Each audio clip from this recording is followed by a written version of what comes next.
Kami persembahkan program Santapan Rohani, terjemahan dari Renungan Our Daily Bread. Untuk menerima notifikasi video baru kami, silakan tekan tombol subscribe dan tanda lonceng di bawah ini.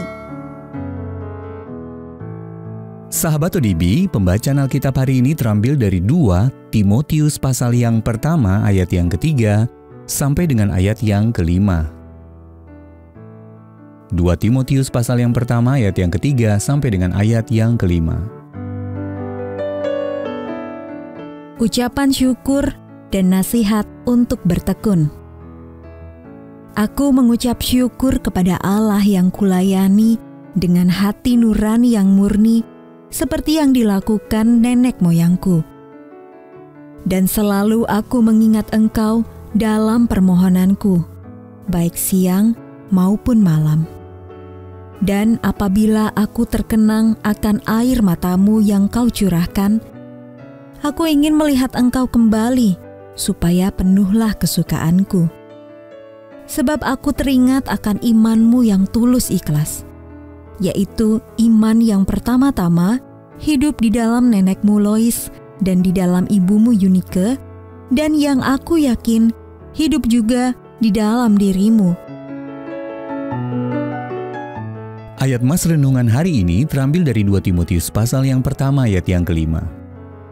Aku teringat akan imanmu yang tulus ikhlas, yaitu iman yang pertama-tama hidup di dalam nenekmu Lois dan di dalam ibumu Eunike.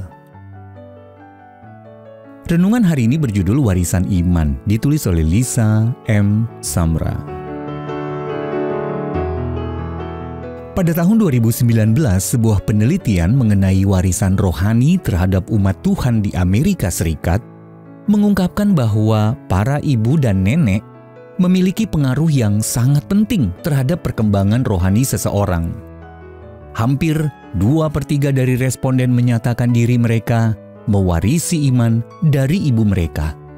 Dan 1/3 lagi mengaku bahwa nenek dan kakek, tapi biasanya ini nenek, juga sangat berperan. Penulis laporan mencatat, berulang kali kami menemukan penelitian ini menegaskan pengaruh jangka panjang para ibu dalam pertumbuhan rohani. Rupanya pengaruh ini juga kita temukan dalam kitab suci. Dalam surat kepada Timotius, anak rohaninya, Paulus mengakui bahwa iman Timotius diteladankan oleh Lois, neneknya, dan Eunike, ibunya. Kita bisa baca dalam 2 Timotius pasal yang pertama ayat yang kelima.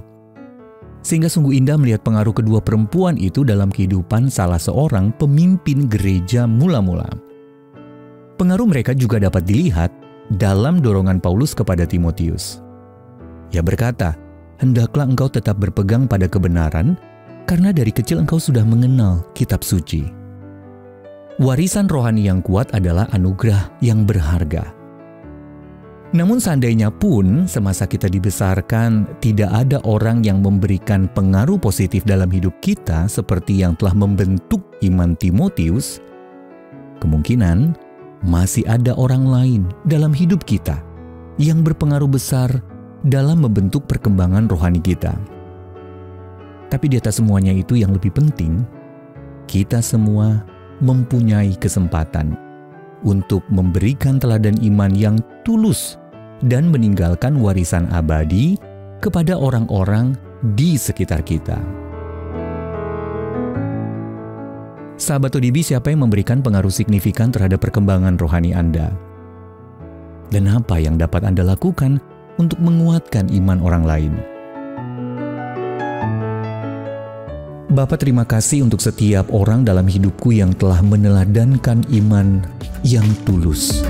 Our Daily Bread Ministries, wartakan